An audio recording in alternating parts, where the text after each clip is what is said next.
Hey squad, Coach Max here, and welcome back to another voiceover. This time, we're all the way in the Philippines, which is one of my favorite places in the world to visit, with a 16-round medium course in the Production Optics Division. Now in the Production Optics Division, the shooters are only allowed to have 15 rounds in the mag.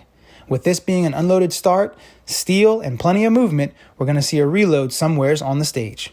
Let's jump right in. When we received the video, it was cut off a little bit short in the beginning, so we can't quite see what the exact start position is, but I believe it's toes on marks, hands at side, the gun is holstered with the magazine inserted, and nothing in the chamber. Now this is important because it's a 16-round stage, and these guys only get 15 rounds in the gun for production optics. At the buzzer, he racks the slide, and he's moving from his right to his left.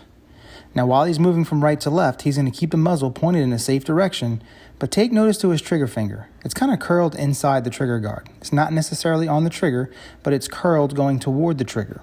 What we'd like to see is keep that trigger finger resting alongside the grip module or the frame to show the RO that we're clear of the trigger.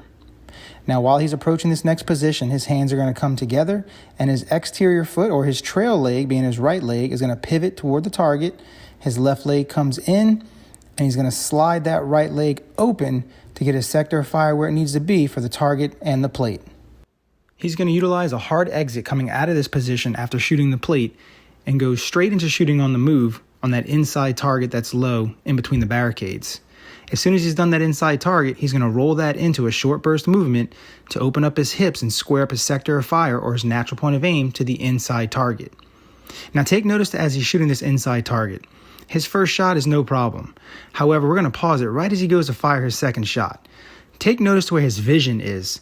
He's potentially having a miss on target because his vision, with great intention, just starting to go to the next target. However, he didn't finish the first task at hand.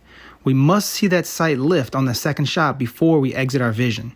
What can happen there is we can miss an easy target and wonder, why did we miss that target? It's so close, it's so easy. But the vision has to remain locked in during recoil, or at least seeing the upwards movement of the dot to make sure we can call our shot on that target before getting out of there. The next target is fairly close, so he's going to shoot this one on the move or kind of rolling out of that position and goes into his reload. He's going to watch the load go into the gun and then bring his vision to his next target. It's kind of hard to see where he's at. He's kind of going behind this barricade here, but he's going to shoot one target back there. Now really try to take notice through this netting, his entry on the next position. You're going to notice that he kind of has a little dip just coming onto that target, so he has to wait for the gun to stabilize before he can break his shot. So take notice to the ball of his foot in relationship to the heel of his foot. He's going to enter with his left foot, but it's going to be the ball that's going to hit first, and that means a lot of sudden impact on the ground, which translates to the gun. We'd like to see the heel coming in there first to soften that impact so he can start shooting a bit sooner.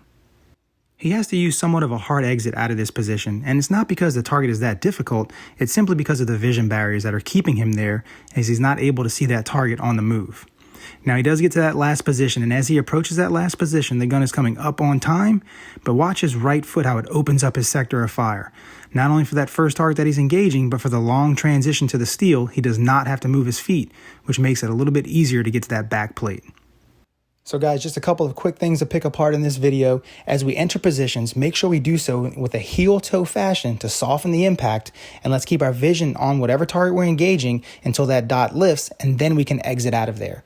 Vision leads everything, but we have to see the sight lift before we can drive out. All right guys, I hope you enjoyed this video. Let us know what you want to see next, and until next time, train hard.